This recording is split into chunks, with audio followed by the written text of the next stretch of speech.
Hi friends, ಇದು ಮಸ್ತ್ಮಗ.com international bulletin ಸುತ್ತು ಜಗತ್ತು. ನಾನು ಅಮರ್ ಪ್ರಸಾದ್. ಯುಕ್ರೇನ್ ಮತ್ತು ರಷ್ಯಾ ನಡುವೆ ಇಷ್ಟು ದಿನದಿಂದ ನಡೀತಾ ಇದ್ದ ಸಂಘರ್ಷ ಈಗ ಕಡೆಗೂ ಯುದ್ಧ ಆಗಿ ಪರಿವರ್ತನೆ ಆಗಿ ಹೋಗಿದೆ. ಎರಡು ದೇಶಗಳ ಸೇನೆಗಳು ಪರಸ್ಪರ ಎದುರು ಬದುರು ನಿಂತು ಹೊಡೆದಾಡೋಕೆ ಬಡಿದಾಡೋಕೆ ಶುರು ಮಾಡ್ಕೊಂಡ್ಬಿಟ್ಟಿದ್ದಾರೆ. ಯುದ್ಧ ಶುರುವಾಗಿದೆ. ಇತ್ತೀಚೆಗಷ್ಟೇ ಯುಕ್ರೇನ್ಗೆ ಸೇರಿದ ಡಾನೆಟ್ಸ್ಕ್ ಮತ್ತು ಲುಹೆನ್ಸ್ಕ್ ಪ್ರದೇಶಗಳನ್ನು ಇಂಡಿಪೆಂಡೆಂಟ್ ಅಂತ ಘೋಷಿಸಿದ್ದ ಪುಟಿನ್ ಈಗ ಆ ಪ್ರದೇಶಗಳಲ್ಲಿ ವಿಶೇಷ ಸೇನಾ ಕಾರ್ಯಾಚರಣೆಗೆ ಆದೇಶವನ್ನು ಕೊಟ್ಟಿದ್ದಾರೆ. ರಷ್ಯಾ ಸೇನೆಯ ಸುಪ್ರೀಂ ಕಮಾಂಡರ್ ಇನ್ ಚೀಫ್ ಕೂಡ ಆಗಿರೋ ವ್ಲಾದಿಮಿರ್ ಪುಟಿನ್ ಕಡೆಯಿಂದ ಈ ಆದೇಶ ಬರ್ತಾ ಇದ್ದ ಹಾಗೆ ರಷ್ಯಾ ಸೇನೆ ಯುಕ್ರೇನ್ನಲ್ಲಿ ಆಪರೇಷನ್ ಶುರು ಮಾಡ್ಕೊಂಡ್ಬಿಟ್ಟಿದೆ. ಯುಕ್ರೇನ್ನ ಸೇನಾ ನೆಲೆ, ಶಸ್ತ್ರಾಗಾರ, ಸರ್ಕಾರಿ ಕಟ್ಟಡ, ಏರ್ಪೋರ್ಟ್ಗಳನ್ನು ಗುರಿಯಾಗಿಸಿ, ರನ್ವೇಗಳನ್ನು ಗುರಿಯಾಗಿಸಿ ರಷ್ಯಾ ಕ್ಷಿಪಣಿ ದಾಳಿ ಮಾಡಿದೆ. ಇದಕ್ಕೆ ಪ್ರತಿಯಾಗಿ ತಮ್ಮ ಪ್ರದೇಶಗಳನ್ನು ಕಾಪಾಡಿಕೊಳ್ಳೋಕೆ ಯುಕ್ರೇನ್ ಸೇನೆ ಕೂಡ ಪ್ರತಿದಾಳಿ ಮಾಡ್ತಾ ಇದೆ. ಇದರೊಂದಿಗೆ ಎರಡು ಸೇನೆಗಳ ಮಧ್ಯೆ ಯುದ್ಧ ಶುರುವಾಗ್ಬಿಟ್ಟಿದೆ. ಡಾನೆಟ್ಸ್ಕ್ ಮತ್ತು ಲುಹೆನ್ಸ್ಕ್ನ ಹಲವು ಕಡೆ ಭಾರೀ ಸ್ಫೋಟ, ಗುಂಡಿನ ಸದ್ದು ಕೇಳಿಸಿದೆ. ಯುಕ್ರೇನ್ ರಾಜಧಾನಿ ಕೀವ್ ಮತ್ತು ಮತ್ತೊಂದು ಪ್ರಮುಖ ನಗರವಾದ ಕಾರಿವ್ನಲ್ಲಿದ್ದ ಸೇನಾ ಕಮಾಂಡ್ ಸೆಂಟರ್ಗಳ ಮೇಲೆ ರಷ್ಯಾ ಕ್ಷಿಪಣಿ ದಾಳಿ ನಡೆಸಿದೆ ಅಂತ ಮಾಹಿತಿ ಬರ್ತಾ ಇದೆ. ರಷ್ಯಾದ 5 ಯುದ್ಧ ವಿಮಾನ ಮತ್ತು ಹೆಲಿಕಾಪ್ಟರ್ಗಳನ್ನು ಯುಕ್ರೇನ್ ಸೇನೆ ಹೊಡೆದುರುಳಿಸಿದೆ ಅಂತ ವರದಿಯಾಗಿದೆ. ಯುಕ್ರೇನ್ ರಾಜಧಾನಿ ಕೀವ್ನಲ್ಲೂ ಕೂಡ ಸ್ಫೋಟ ಉಂಟಾಗಿದೆ. ಆದರೆ ರಷ್ಯಾ ಹೆಚ್ಚಾಗಿ ದಾಳಿ ಮಾಡ್ತಿರೋದು ಯುಕ್ರೇನ್ನ ಪೂರ್ವ ಮತ್ತು ದಕ್ಷಿಣ ಭಾಗಗಳಲ್ಲಿ. ದಕ್ಷಿಣದ ಒಡೆಸಾ ಮತ್ತು ಮಾರಿವುಪೌಲ್ನಂತಹ ಬಂದರು ನಗರಗಳಲ್ಲಿ ರಷ್ಯಾ ತನ್ನ ಯೋಧರನ್ನ ಲ್ಯಾಂಡ್ ಮಾಡಿಸಿ ಕಾರ್ಯಾಚರಣೆ ಜೋರಾಗಿ ನಡೆಸ್ತಾ ಇದೆ. ಯುಕ್ರೇನ್ನ ಉತ್ತರ ಭಾಗದಲ್ಲಿ ರಷ್ಯಾದ ಫ್ರೆಂಡ್ ಬೆಲಾರುಸ್ ಅನ್ನೋ ದೇಶ ಇದೆ.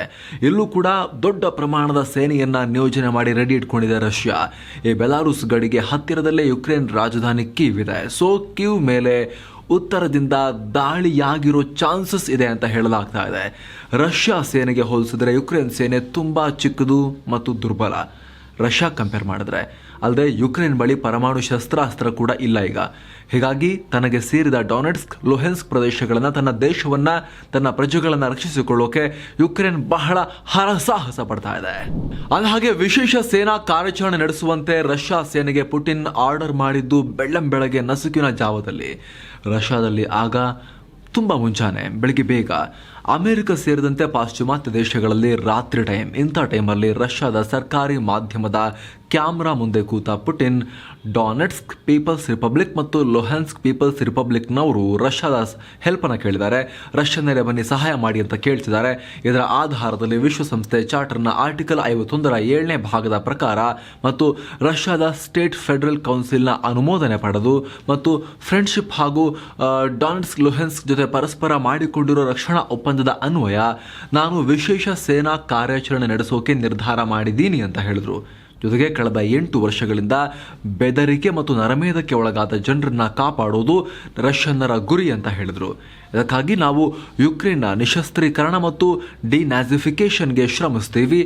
ರಷ್ಯಾ ನಾಗರಿಕರು ಸೇರಿದಂತೆ ಅಲ್ಲಿನ ಜನರ ಮೇಲೆ ಹಲವು ರಕ್ತಸಿಕ್ತ ಅಪರಾಧ ಮಾಡಿದವರನ್ನ ಕೋರ್ಟ್ ಕಟಕಡೆಗೆ ತಂದು ಎಳ್ಕೊಂಬಂದು ನಿಲ್ಲಿಸ್ತೀವಿ. ಯುಕ್ರೇನ್ ಸೈನಿಕರು ತಮ್ಮ ತಮ್ಮ ಶಸ್ತ್ರಾಸ್ತ್ರಗಳನ್ನು ಬಿಟ್ಟು ಮನೆಗೆ ಹೊರಡಿ ಶಸ್ತ್ರಾಸ್ತ್ರಗಳನ್ನು ತ್ಯಜಿಸಿದರೆ ಯುದ್ಧ ಭೂಮಿಯಿಂದ ವಾಪಸ್ ಹೋಗೋಕೆ ನಿಮ್ಮನ್ನ ಬಿಡ್ತೀವಿ. ಇಲ್ಲದೆ ಹೋದ್ರೆ ಅಲ್ಲಿ ನಡೆಯುವ ರಕ್ತಪಾತಕ್ಕೆ ಯುಕ್ರೇನ್ ಜವಾಬ್ದಾರಿ ಆಗುತ್ತೆ. ಈ ಆಧುನಿಕ ಯುಕ್ರೇನ್ನಿಂದ ನಿರಂತರವಾಗಿ ಬರ್ತಿರೋ ಬೆದರಿಕೆಗಳಿಂದ ರಷ್ಯಾವನ್ನ ಸೇಫ್ ಆಗಿಡೋಕೆ, ಅಭಿವೃದ್ಧಿ ಹೊಂದೋಕೆ ಮತ್ತು ರಷ್ಯಾವನ್ನ ಅಸ್ತಿತ್ವದಲ್ಲಿ ಇಡೋಕೆ ಸಾಧ್ಯ ಆಗೋದಿಲ್ಲ. ಈ ಬೆದರಿಕೆಗಳನ್ನು ಈಗಲೇ ಮಟ್ಟ ಹಾಕಿಲ್ಲ ಅಂದರೆ, ನಮ್ಮ ಕಾರ್ಯಾಚರಣೆಗೆ ಯಾರಾದರೂ ಅಡ್ಡಿಪಡಿಸಿದ್ರೆ, ಹೊರಗಿನವ್ರು ಯಾರಾದರೂ ಬಂದು ಇಲ್ಲಿ ಮಧ್ಯದಲ್ಲಿ ಇಂಟರ್ಫಿಯರ್ ಆಗ್ಲಿಕ್ಕೆ ಬಂದರೆ ತಕ್ಷಣವೇ ನಾವು ಪ್ರತ್ಯುತ್ತರವನ್ನು ಕೊಡ್ತೀವಿ ಮತ್ತು ನೀವು ಇತಿಹಾಸದಲ್ಲಿ ಎಂದೆಂದಿಗೂ ಎದುರಿಸದ ಪರಿಣಾಮಗಳನ್ನು ಫೇಸ್ ಮಾಡಬೇಕಾಗತ್ತೆ ಅಂತ ಅಮೆರಿಕ ಮತ್ತು ಅದರ ಮಿತ್ರರಿಗೆ ಪುಟಿನ್ ಎಚ್ಚರಿಕೆ ಕೊಟ್ಟಿದ್ದಾರೆ. ಈ ವಿಚಾರದಲ್ಲಿ ಯಾವುದೇ ಬೆಳವಣಿಗೆಯಾದರೂ ನಾವು ರೆಡಿ ಇದ್ದೀವಿ. ಇದಕ್ಕೆ ಸಂಬಂಧಪಟ್ಟ ಎಲ್ಲ ನಿರ್ಧಾರಗಳನ್ನು ಈಗಾಗಲೇ ತೆಗೆದುಕೊಂಡಾಗಿದೆ. ನನ್ನ ಮಾತನ್ನು ಎಲ್ಲರೂ ಕೇಳ್ತಿದ್ದೀರಿ ಅಂತ ಅಂದ್ಕೊಂಡಿದ್ದೀನಿ ಅಂತ ಪುಟಿನ್ ಬೆದರಿಕೆ ಹಾಕೋ ರೀತಿಯಲ್ಲಿ ಅಮೆರಿಕ ಮತ್ತು ಮಿತ್ರರಿಗೆ ಎಚ್ಚರಿಕೆ ಕೊಟ್ಟಿದ್ದಾರೆ. ಪುಟಿನ್ ಭಾಷಣದಲ್ಲಿ ತಾವು ಸೇನಾ ಕಾರ್ಯಾಚರಣೆ ಮಾಡ್ತಿರೋದು ಯಾಕೆ ಅಂತ ಒಂದು ಕಡೆ ಹೇಳಿದ್ರೆ, ಮತ್ತೊಂದು ಕಡೆ ಯಾರಾದರೂ ಮೂಗು ತೋರಿಸಿದ್ರೆ ಮೂಗೇ ಇರಲ್ಲ ಅನ್ನೋ ರೀತಿಯಲ್ಲಿ ಅಮೆರಿಕ ಮತ್ತು ನ್ಯಾಟೋಗೆ ಖಡಕ್ ಎಚ್ಚರಿಕೆ ಕೊಟ್ಟಿದ್ದಾರೆ. ಪುಟಿನ್ ತಮ್ಮ ಭಾಷಣ ಎಂಡ್ ಮಾಡ್ತಿದ್ದಂತೆ ಯುಕ್ರೇನ್ ರಾಜಧಾನಿ ಕೀವ್ ಅಥವಾ ಕಿಯೇವ್ ಅಂತೇನು ಹೇಳ್ತಾರೆ, ಇಲ್ಲಿ ಸ್ಫೋಟದ ಸದ್ದು ಕೇಳಿಸಿದೆ. ಇನ್ನು ಯುಕ್ರೇನ್ ಯಾವ ರೀತಿ ಪ್ರತಿಕ್ರಿಯಿಸ್ತಾ ಇದೆ? ಶಸ್ತ್ರಾಸ್ತ್ರಗಳನ್ನು ತ್ಯಜಿಸಿ ಮನೆಗೆ ನಡೀರಿ ಅಂತ ಯುಕ್ರೇನ್ ಸೇನೆಗೆ ಪುಟಿನ್ ಎಚ್ಚರಿಸಿದ್ರು. ಯುಕ್ರೇನ್ ಮಾತ್ರ ಹಿಂದೆ ಸರಿಯಲ್ಲ ಅಂತ ಹೇಳಿದೆ. ಯುಕ್ರೇನ್ ಮೇಲೆ ಪುಟಿನ್ ಪೂರ್ಣ ಪ್ರಮಾಣದ ಆಕ್ರಮಣವನ್ನು ಶುರು ಮಾಡಿದ್ದಾರೆ ಅಂತ ಹೇಳಿರೋ ಯುಕ್ರೇನ್ ವಿದೇಶಾಂಗ ಸಚಿವರು ಯುಕ್ರೇನ್ ತನ್ನನ್ನು ತಾನು ಡಿಫೆಂಡ್ ಮಾಡಿಕೊಳ್ಳುತ್ತೆ ಮತ್ತು ಇದರಲ್ಲಿ ಜಯಶಾಲಿ ಆಗುತ್ತೆ ಅಂತ ವಿಶ್ವಾಸ ವ್ಯಕ್ತಪಡಿಸಿದ್ದಾರೆ. ಬಟ್ ಕಷ್ಟ ಇದು. ಜೊತೆಗೆ ಪುಟಿನ್ ಅನ್ನ ನಿಲ್ಲಿಸಿ ಅವ್ರನ್ನ ಸ್ಟಾಪ್ ಮಾಡಿ, ಇದು ನಿಮ್ಮಿಂದ ಸಾಧ್ಯ ಇದೆ, ಇದು ಟೈಮ್ ಟು ಆಕ್ಟ್ ಅಂತ ವಿಶ್ವ ಸಮುದಾಯಕ್ಕೆ ಅವರು ಆಗ್ರಹ ಮಾಡಿದ್ದಾರೆ, ಹೆಲ್ಪ್ ಮಾಡಿ ಅಂತ ಕೇಳಿದ್ದಾರೆ. ಮತ್ತೊಂದು ಕಡೆ ರಷ್ಯಾ ತನ್ನ ಭೂ ಪ್ರದೇಶದ ಮೇಲೆ ಆಕ್ರಮಣ ಮಾಡ್ತಾ ಇದ್ದ ಹಾಗೆ ಯುಕ್ರೇನ್ ವಿಶ್ವಸಂಸ್ಥೆಗೆ ಮೊರೆ ಹೋಗಿದೆ. ಈ ಸಂಬಂಧ ವಿಶ್ವಸಂಸ್ಥೆಯ ಭದ್ರತಾ ಮಂಡಳಿ ತುರ್ತು ಸಭೆ ನಡೆಸಿದೆ. 3 ದಿನದ ಅಂತರದಲ್ಲಿ ನಡೆದ 2ನೇ ಎಮರ್ಜೆನ್ಸಿ ಸಭೆ ಇದಾಗಿದೆ. ಮೀಟಿಂಗ್ ಬಳಿಕ ಮಾತನಾಡಿದ ವಿಶ್ವಸಂಸ್ಥೆಯ ಪ್ರಧಾನ ಕಾರ್ಯದರ್ಶಿ ಆಂಟೋನಿಯೋ ಗುಟೆರಸ್, ರಷ್ಯಾ ಮಾನವೀಯತೆಯ ಹೆಸರಲ್ಲಾದರೂ ಸೇನೆಯನ್ನ ಹಿಂದಕ್ಕೆ ಕರೆಸ್ಕೋಬೇಕು, ಯುದ್ಧದಿಂದ ಪ್ರಪಂಚದ ಆರ್ಥಿಕತೆಗೆ ದೊಡ್ಡ ಪೆಟ್ಟು ಬೀಳುತ್ತೆ ಅಂತ ರಷ್ಯಾಗೆ ರಿಕ್ವೆಸ್ಟ್ ಮಾಡಿದ್ದಾರೆ. ಇತ್ತ ಮೀಟಿಂಗ್ನಲ್ಲಿ ಯುಕ್ರೇನ್ ಸಂಘರ್ಷದ ಬಗ್ಗೆ ಭಾರತ ಕಳವಳ ವ್ಯಕ್ತಪಡಿಸಿದೆ. ಈ ಬಗ್ಗೆ ವಿಶ್ವಸಂಸ್ಥೆಯಲ್ಲಿನ ಕಾಯಂ ಪ್ರತಿನಿಧಿ ಎಸ್ ತಿರುಮೂರ್ತಿ ಮಾತನಾಡಿ, ಪರಿಸ್ಥಿತಿ ಬಿಕ್ಕಟ್ಟಿಗೆ ಸಿಲುಕಬಹುದಾದ ಸಾಧ್ಯತೆ ಇದೆ, ಇನ್ನಷ್ಟು ಜಟಿಲ ಆಗೋ ಅಪಾಯ ಇದೆ, ಜಾಗತಿಕ ಶಾಂತಿ ಕಾಪಾಡೋ ನಿಟ್ಟಿನಲ್ಲಿ ಅಂತಾರಾಷ್ಟ್ರೀಯ ಹಾಗೂ ರಾಜತಾಂತ್ರಿಕ ಮಾರ್ಗಗಳ ಮೂಲಕ ಪರಿಸ್ಥಿತಿ ನಿಭಾಯಿಸಬೇಕು ಅಂತ ಕರೆ ಕೊಟ್ಟಿದ್ದಾರೆ. ಯುಕ್ರೇನ್ ನೆಲದ ಮೇಲೆ ರಷ್ಯಾ ಆಕ್ರಮಣ ಮಾಡ್ತಿದ್ದ ಹಾಗೆ ವಿಶ್ವದ ಹಲವು ದೇಶಗಳು ಪುಟಿನ್ ವಿರುದ್ಧ ಬೆಂಕಿ ಉಗುಳಿವೆ. ಅಮೆರಿಕ ಅಧ್ಯಕ್ಷ ಜೋ ಬೈಡೆನ್ ಮಾತನಾಡಿ, ಯುಕ್ರೇನ್ ಮೇಲೆ ರಷ್ಯಾ ಮಾಡಿರೋ ದಾಳಿ ಅನೈತಿಕ ಹಾಗೂ ಅಪ್ರಚೋದಕ ಅಂತ ಹೇಳಿದ್ದಾರೆ. ಅಲ್ಲದೆ ಅಮೆರಿಕ, ಅದರ ಮಿತ್ರ ರಾಷ್ಟ್ರಗಳು ರಷ್ಯಾದ ವಿರುದ್ಧ ನಿರ್ಣಾಯಕ ಕ್ರಮ ತೆಗೆದುಕೊಳ್ಳಲಿವೆ ಅಂತ ರಷ್ಯಾಗೆ ಎಚ್ಚರಿಕೆ ಕೊಟ್ಟಿದ್ದಾರೆ. ಇನ್ನು ಯಾವುದಕ್ಕೆ ವೆಯ್ಟ್ ಮಾಡ್ತಿದ್ದಾರೆ ಗೊತ್ತಿಲ್ಲ ಮಿಸ್ಟರ್ ಬೈಡೆನ್. ಬರೀ ಎಚ್ಚರಿಕೆ ಕೊಡೋದೇ ಆಗಿದೆ ಬೈಡೆನ್ ಮಾತುಗಳು ಈ ಕ್ಷಣಕ್ಕೆ.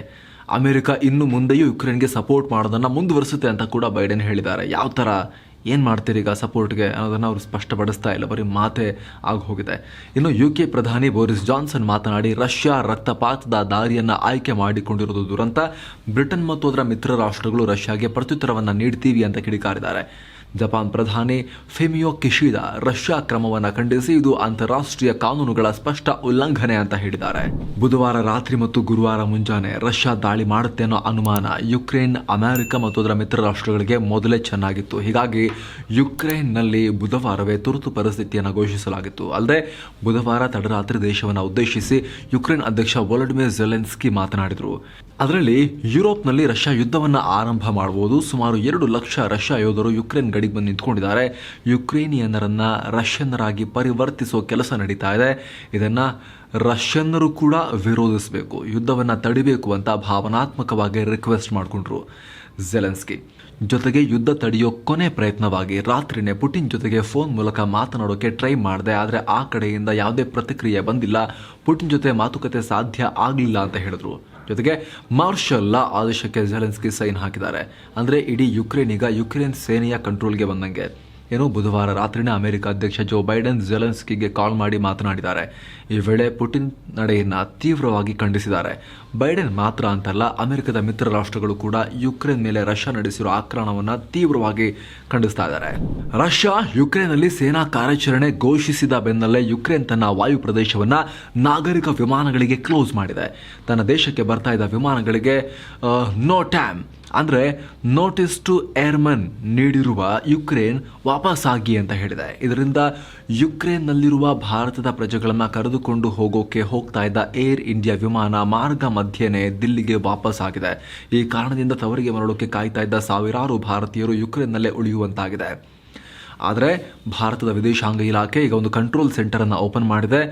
ಯಾರೆಲ್ಲ ಈ ವಾಪಸ್ ಬರೋ ವಿಚಾರವಾಗಿ ಅಲ್ಲಿರೋರ ಬಗ್ಗೆ ಮಾಹಿತಿಗಾಗಿ ಗೊಂದಲದಲ್ಲಿದ್ದರೆ ಈ ಕಂಟ್ರೋಲ್ ಸೆಂಟರನ್ನು ಕಾಂಟ್ಯಾಕ್ಟ್ ಮಾಡಬೇಕು ಅಂತ ವಿದೇಶಾಂಗ ಇಲಾಖೆ ಹೇಳಿದೆ. ಆದರೆ ಯುಕ್ರೇನ್ ನೋ ಫ್ಲೈ ಝೋನ್ ಅಂತ ಘೋಷಿಸುವ ಮೊದಲು ಕ್ಯೂ ಬಿಟ್ಟಿದ್ದ 2 ಏರ್ ಇಂಡಿಯಾ ವಿಶೇಷ ವಿಮಾನಗಳು ಇವತ್ತು ದಿಲ್ಲಿಯನ್ನು ರೀಚ್ ಆಗಿವೆ. ಇನ್ನು European union aviation safety agency ಕೂಡ ಯುಕ್ರೇನ್ ಮೇಲೆ ಹಾರಾಟ ನಡೆಸದಂತೆ ಮತ್ತು ಬೆಲಾರುಸ್ ಯುಕ್ರೇನ್, ರಷ್ಯಾ ಯುಕ್ರೇನ್ ಗಡಿಯ 185 ಕಿಲೋಮೀಟರ್ ವ್ಯಾಪ್ತಿಯಲ್ಲಿ ಎಚ್ಚರಿಕೆಯಿಂದ ಇರುವಂತೆ ವಿಮಾನಗಳಿಗೆ ಸೂಚಿಸಿದೆ. ಸೇನಾ ಕಾರ್ಯಾಚರಣೆ ಟೈಮ್ನಲ್ಲಿ ನಾಗರಿಕ ವಿಮಾನಗಳು ಹಾರೋದು ತುಂಬಾ ಅಪಾಯಕಾರಿ. 2014ರಲ್ಲಿ ಯುಕ್ರೇನ್ ಮತ್ತು ರಷ್ಯಾ ಬೆಂಬಲಿತ ಪ್ರತ್ಯೇಕತಾವಾದಿಗಳ ನಡುವಿನ ಕಾಳಗದಲ್ಲಿ 298 ಜನರು ಇದ್ದಂತಹ ಮಲೇಷ್ಯಾದ ವಿಮಾನವೊಂದನ್ನು ಹೊಡೆದುರುಳಿಸಲಾಗಿತ್ತು. ಅಮಾಯಕರ ಪ್ರಾಣ ಹೋಗಿತ್ತು. ಇತ್ತ ರಷ್ಯಾ ಯುಕ್ರೇನ್ ಮೇಲೆ ಮುಗಿ ಬೀಳ್ತಾ ಇದ್ದ ಹಾಗೆ ಯುಕ್ರೇನ್ನಲ್ಲಿನ ತನ್ನ ನಾಗರಿಕರು ತುರ್ತಾಗಿ ಬರುವಂತೆ ಫ್ರಾನ್ಸ್ ಆದೇಶ ನೀಡಿದೆ. ಈ ಬಗ್ಗೆ ಹೇಳಿಕೆ ನೀಡಿರುವ ಫ್ರಾನ್ಸ್ನ ವಿದೇಶಾಂಗ ಇಲಾಖೆ, ರಷ್ಯಾ ಯಾವುದೇ ಭಾಗದ ಮೇಲೆ ಯಾವುದೇ ಟೈಮ್ನಲ್ಲಿ ದಾಳಿ ಮಾಡಬಹುದು, ಹಾಗಾಗಿ ಆದಷ್ಟು ಬೇಗ ಯುಕ್ರೇನ್ ಬಿಟ್ಟು ಬನ್ನಿ ಅಂತ ಆದೇಶ ನೀಡಿದೆ. ಈ ಮಧ್ಯೆ ಯುಕ್ರೇನ್ನ ಸೇನೆ, ಬ್ಯಾಂಕಿಂಗ್ ಸೇರಿದಂತೆ ಅನೇಕ ಸರ್ಕಾರಿ ವೆಬ್ಸೈಟ್ಗಳ ಮೇಲೆ ಸೈಬರ್ ದಾಳಿ ಕೂಡ ಆಗಿದೆ. ಇದು ಮಾಡ್ರನ್ ಯುಗ, ಸೈಬರ್ ಯುಗ.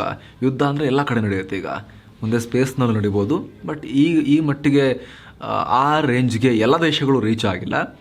ಅಮೇರಿಕ, ರಷ್ಯಾ, ಭಾರತ, ಚೀನಾ ಎಲ್ಲ ರೀಚ್ ಆಗಿದ್ದಾವೆ. ಈಗ ನೋಡಿ ಇಲ್ಲಿ ಯುಕ್ರೇನ್ ಮತ್ತು ರಷ್ಯಾ ಈ ಕದನ ಶುರುವಾಗಿರೋ ಸಂದರ್ಭದಲ್ಲಿ ಯುಕ್ರೇನ್ನ ಸೈಬರ್ ಸ್ಪೇಸ್ ಮೇಲೂ ಕೂಡ ದಾಳಿ ನಡೀತಿದೆ. ಈ ಸಂಬಂಧ ಟೆಲಿಗ್ರಾಮ್ನಲ್ಲಿ ಯುಕ್ರೇನ್ನ ಡಿಜಿಟಲ್ ಟ್ರಾನ್ಸ್ಫಾರ್ಮೇಷನ್ ಮಿನಿಸ್ಟರ್ ಮೈಖೈಲೋ ಫೆಡರೋವ್ ನಮ್ಮ ಮೇಲೆ ಮತ್ತೊಂದು ದೊಡ್ಡ ಪ್ರಮಾಣದ DDoS ದಾಳಿ ಆಗಿದೆ ಅಂತ ಹೇಳ್ಕೊಂಡಿದ್ದಾರೆ. ಆದರೆ ಇದಕ್ಕೆಲ್ಲ ಸ್ವಲ್ಪ ಪ್ರಿಪೇರ್ ಆಗಿದ್ದಂಥ ಯುಕ್ರೇನ್ನ ಸೇನೆ ಮತ್ತು ಬ್ಯಾಂಕಿಂಗ್ ವೆಬ್ಸೈಟ್ಗಳು ದಾಳಿಯಾದ ಕೆಲವೇ ಟೈಮ್ನಲ್ಲಿ ಪುನಃ ರಿಕವರ್ ಆಗಿವೆ. ಗೊತ್ತಿತ್ತು ಅವರಿಗೆ ರಷ್ಯಾ ಕೆಲಸ ಮಾಡ್ಬೋದು ಅಂತ. ಏನೋ ಬುಧವಾರ ತಡರಾತ್ರಿ ನಡೆದ ವಿಶ್ವಸಂಸ್ಥೆಯ ಭದ್ರತಾ ಮಂಡಳಿಯ ಸಭೆಯಲ್ಲಿ ಯುಕ್ರೇನ್ನ ರಾಯಭಾರಿ ಸರ್ಗಿಯಾ ಕಿಸ್ಲಿಟ್ಸ್ಯಾ ತುಂಬಾ ಎಮೋಷನಲ್ ಆಗಿ ಮಾತನಾಡಿದ್ರು. ಯುದ್ಧವನ್ನು ತಡೆಯೋಕೆ ಏನೆಲ್ಲ ಮಾಡಬೇಕೋ ಮಾಡಿ ಅಂತ ಸಭೆಯನ್ನು ಕೇಳಿಕೊಂಡ್ರು. ಇದೇ ಟೈಮ್ನಲ್ಲಿ ರಷ್ಯಾ ರಾಯಭಾರಿ ವ್ಯಾಸಿಲಿ ನೆವೆನ್ಜಿಯಾ ವಿರುದ್ಧ ಕಿಡಿಕಾರಿದವರು ಈಗಾಗಲೇ ನಿಮ್ಮ ಅಧ್ಯಕ್ಷ ಪುಟಿನ್ಗೆ ಕಾಲ್ ಮಾಡಿ ಯುದ್ಧ ನಿಲ್ಲಿಸೋಕೆ ಹೇಳಿ ಅಂತ ಕೇಳಿಕೊಂಡ್ರು. ಜೊತೆಗೆ ಕೌನ್ಸಿಲ್ನ ಅಧ್ಯಕ್ಷರು ಆಗಿರೋ ರಷ್ಯಾ ರಾಯಭಾರಿಗೆ ನಿಮ್ಮಿಂದ ಸರಿಯಾದ ಉತ್ತರ ಕೊಡೋಕೆ ಸಾಧ್ಯ ಆಗದೆ ಇದ್ದರೆ ಈಗಲೇ ಕುರ್ಚಿಯಿಂದ ಕೆಳಗಿಳಿರಿ ಅಂತ ಅವ್ರನ್ನ ತರಾಟೆಗೆ ತೆಗೆದುಕೊಂಡ್ರು. ಇನ್ನು ಇದಕ್ಕೆ ಪ್ರತಿಕ್ರಿಯಿಸಿದ ವಾಸಿಲ್ ಇದನ್ನ ಯುದ್ಧ ಅಂತ ಹೇಳಲ್ಲ, ರಷ್ಯಾ ಒಂದು ವಿಶೇಷ ಸೇನಾ ಕಾರ್ಯಾಚರಣೆಯನ್ನ ಅಷ್ಟೇ ಮಾಡ್ತಾ ಇದೆ ಅಂತ ಉತ್ತರವನ್ನು ಕೊಟ್ಟರು. ಈ ನಡುವೆ ರಷ್ಯಾದ ಸೇನಾ ಜಮಾವಣೆ ಬಗ್ಗೆ ಸ್ಯಾಟಲೈಟ್ ಚಿತ್ರವೊಂದು ಬಿಡುಗಡೆಯಾಗಿದ್ದು ಯುಕ್ರೇನ್ಗೆ ಸೇರಿದ ಭೂ ಪ್ರದೇಶದಿಂದ ಕೆಲವೇ ಕಿಲೋಮೀಟರ್ ದೂರದಲ್ಲಿ ರಷ್ಯಾ ದೊಡ್ಡ ಪ್ರಮಾಣದ ಸೇನೆ ನಿಲ್ಲಿಸಿರುವುದು ಮತ್ತೊಮ್ಮೆ ಬೆಳಕಿಗೆ ಬಂದಿದೆ. ಕಳೆದ ವಾರವಷ್ಟೇ ಈ ಸೇನಾ ನೆಲೆ ನಿರ್ಮಾಣ ಆಗಿದ್ದು ಈ ಹಿಂದಿಂದಲೂ ರಷ್ಯಾ ಯುದ್ಧಕ್ಕೆ ತಯಾರಾಗ್ತಾ ಇತ್ತು ಅನ್ನೋದು ಮತ್ತೊಮ್ಮೆ ಸಾಬೀತಾಗ್ತಾ ಇದೆ. 1 ವರ್ಷಕ್ಕೂ ಅಧಿಕ ಕಾಲದಿಂದ ರಷ್ಯಾ ಇಲ್ಲಿ ವ್ಯವಸ್ಥೆಗಳನ್ನು ಮಾಡ್ಕೊಳ್ತಾ ಇದೆ. ಯುಕ್ರೇನ್ ಸಂಘರ್ಷದ ಹೊತ್ತಲ್ಲೇ ರಷ್ಯಾಗೆ ಟ್ರಿಪ್ ಹೊಡೆದು ಅಮೆರಿಕ ಮತ್ತು ಮಿತ್ರ ರಾಷ್ಟ್ರಗಳ ಕೆಂಗಣ್ಣಿಗೆ ಗುರಿಯಾಗಿರುವ ಪಾಕ್ ಪ್ರಧಾನಿ ಇಮ್ರಾನ್ ಖಾನ್ಗೆ ಈಗ ಅಮೆರಿಕ ಛೀಮಾರಿ ಹಾಕಿದೆ. ಈ ಬಗ್ಗೆ ಪ್ರತಿಕ್ರಿಯಿಸಿರುವ ಅಮೆರಿಕದ ಸ್ಟೇಟ್ ಡಿಪಾರ್ಟ್ಮೆಂಟ್ ವಕ್ತಾರ ನೆಡ್ ಪ್ರೈಸ್, ಜವಾಬ್ದಾರಿ ಇರೋ ಎಲ್ಲ ದೇಶಗಳು ಕೂಡ ರಷ್ಯಾದ ಆಕ್ರಮಣದ ವಿರುದ್ಧ ಧ್ವನಿ ಎತ್ತುತ್ತವೆ. ಈ ವಿಚಾರದಲ್ಲಿ ಪಾಕಿಸ್ತಾನದ ನಿಲುವೇನು ಅನ್ನೋದನ್ನು ಅವರು ಬಾಯಿ ಬಿಡಬೇಕು ಅಂತ ಪಾಕಿಸ್ತಾನವನ್ನು ಆಗ್ರಹ ಮಾಡಿದ್ದಾರೆ. ಇತ್ತ ರಷ್ಯಾ ಯುಕ್ರೇನ್ ಸಂಘರ್ಷದ ಬಗ್ಗೆ ಸುದ್ದಿಗಾರರ ಪ್ರಶ್ನೆಗೆ ಉತ್ತರಿಸಿದ ಇಮ್ರಾನ್ ಖಾನ್, ಯುದ್ಧದ ಬಗ್ಗೆ ಎಕ್ಸೈಟ್ ಆಗಿದ್ದೀನಿ ಅಂತ ಹೇಳಿಕೆ ಕೊಟ್ಟು ಜಗತ್ತಿನಾದ್ಯಂತ ಎಲ್ಲರಿಂದಲೂ ಕೂಡ ಕ್ಯಾಕರಿಸಿ ಉಗಿಸ್ಕೊಳ್ತಾ ಇದ್ದಾರೆ, ಚೀಮಾರಿ ಹಾಕಿಸ್ಕೊಳ್ತಿದ್ದಾರೆ. ಏನು ಎಕ್ಸೈಟ್ಮೆಂಟ್ ನಿಮಗೆ? ಯಾವುದೇ ಯುದ್ಧ ಆದರೂ ಕೂಡ ಯಾವುದೇ ದೇಶದ ಜನರ ಪ್ರಾಣ ಹೋಗೋದಲ್ವಾ ಅಂತ ಪ್ರಶ್ನೆ ಕೇಳ್ತಿದ್ದಾರೆ. ಏನು ಯುಕ್ರೇನ್ನಲ್ಲಿ ಉಂಟಾಗಿರೋ ಬಿಕ್ಕಟ್ಟಿಗೆ ಅಮೆರಿಕವನ್ನು ದೂರಿರುವ ಕ್ಯೂಬಾ ರಷ್ಯಾದ ಕಳವಳಗಳನ್ನು ಅಮೆರಿಕ ಮತ್ತು ನ್ಯಾಟೋ ಪಡೆಗಳು ಸೀರಿಯಸ್ ಆಗಿ ಪರಿಗಣಿಸಬೇಕಾಗಿತ್ತು ಅಂತ ಲೈಟ್ ಆಗಿ ರಷ್ಯಾಗೇನೆ ಬೆಂಬಲ ವ್ಯಕ್ತಪಡಿಸಿದೆ. ಆದರೆ ಇದೇ ಸಮಯದಲ್ಲಿ ಸಮಸ್ಯೆಗಳು ರಾಜತಾಂತ್ರಿಕತೆಯ ಮೂಲಕವೇ ಬಗೆಹರಿಸಿಕೊಳ್ಳಬೇಕು ಅಂತ ಹೇಳೋದ್ರ ಮೂಲಕ ಸೇಫ್ ಗೇಮನ್ನು ಕೂಡ ಆಡಿದೆ. ಯಾಕಂದರೆ ಅಲ್ಲಿ ಹತ್ತಿರದಲ್ಲಿ ಬಿಗ್ ಡ್ಯಾಡಿ ಅಮೆರಿಕ ಇದೆಯಲ್ಲ ಅವರಿಗೆ, ಕ್ಯೂಬಾಗೆ. ಹೀಗಾಗಿ ಸ್ವಲ್ಪ ಬ್ಯಾಲೆನ್ಸಿಂಗ್, ಅವ್ರು ಯಾವಾಗಲೂ ಕೂಡ ರಷ್ಯಾ ಪರನೇ ಸ್ವಲ್ಪ ಬ್ಯಾಲೆನ್ಸ್ ಮಾಡೋಕೆ ಟ್ರೈ ಮಾಡಿದ್ದಾರೆ. ಏನು ಗುರುವಾರ ಅಮೆರಿಕ ಅಧ್ಯಕ್ಷ ಜೋ ಬೈಡೆನ್ G7 ರಾಷ್ಟ್ರಗಳ ಜೊತೆ ಮೀಟಿಂಗ್ ನಡೆಸಿ ರಷ್ಯಾ ಮೇಲೆ ಮತ್ತಷ್ಟು ಕಠಿಣ ಸ್ಯಾಂಕ್ಷನ್ಸ್ ಹೇರಲಿದ್ದಾರೆ. ಯುರೋಪಿಯನ್ ಯೂನಿಯನ್ ನಾಯಕರು ಕೂಡ ರಷ್ಯಾ ಮೇಲೆ ಮತ್ತಷ್ಟು ನಿರ್ಬಂಧಗಳನ್ನು ಹೇರೋ ಬಗ್ಗೆ ಚರ್ಚೆ ನಡೆಸಲಿದ್ದಾರೆ. ನ್ಯಾಟೋ ರಾಯಭಾರಿಗಳು ಕೂಡ ಗುರುವಾರ ಎಮರ್ಜೆನ್ಸಿ ಮೀಟಿಂಗ್ ನಡೆಸಲಿದ್ದಾರೆ. ಸೊ ಫ್ರೆಂಡ್ಸ್, ಇದಾಗಿತ್ತು ಇವತ್ತಿನ ಜಗತ್ತಿನ ಸುತ್ತಾಟ ಅನ್ನೋಕ್ಕಿಂತ ಹೆಚ್ಚಾಗಿ ಇದು ಯುಕ್ರೇನ್ ರಷ್ಯಾ ನಡುವಿನ ಈ ಸಂಘರ್ಷದ ಬಗೆಗಿನ ಸುತ್ತಾಟ ಅಥವಾ ಅದಕ್ಕೆ ಸಂಬಂಧಪಟ್ಟ ಹಾಗಿನ ಪೂರ್ಣ ಅಪ್ಡೇಟ್ ಅಂತ ಹೇಳ್ಬೋದು. ಸ್ನೇಹಿತರೆ, ಈ ಮಹತ್ವದ ಘಟನೆ, ಜಾಗತಿಕ ಶಾಂತಿಯ ವಿಚಾರದಲ್ಲಿ ಅತ್ಯಂತ ದೊಡ್ಡ ಘಟನೆ ಇದು. ಇದಕ್ಕೆ ಸಂಬಂಧಪಟ್ಟಂತೆ ನಾವು ನಿರಂತರವಾಗಿ ವರದಿಯನ್ನು ಮಾಡ್ತಾ ಬಂದಿದ್ವಿ. ಈ ಮುಂದೆ ಕೂಡ ಎಲ್ಲ ಮಾಹಿತಿಯನ್ನು ನಿಮಗೆ ಸುತ್ತು ಜಗತ್ತಿನಲ್ಲಿ ವಿಶೇಷ ವರದಿಗಳಲ್ಲಿ, ಕ್ವಿಕ್ ಅಪ್ಡೇಟ್ಸ್ಗಳಲ್ಲಿ ಹಾಗೂ ಫುಲ್ ನ್ಯೂಸ್ನಲ್ಲಿ ನಿಮ್ಮ ಮುಂದೆ ತರುವಂಥ ಕೆಲಸವನ್ನು ಮಾಡ್ತಾನೆ ಇರ್ತೀವಿ. mastmaga.com ಚಾನಲ್ನ ಸಬ್ಸ್ಕ್ರೈಬ್ ಮಾಡೋದನ್ನು, ನಮ್ಮನ್ನು ಬೆಂಬಲಿಸೋದನ್ನು ಯಾವುದೇ ಕಾರಣಕ್ಕೂ ಮರಿಬೇಡಿ. Thank you so much. ಮತ್ತೆ ಭೇಟಿ ಆಗ್ತಿರೋಣ. ನಮಸ್ತೆ.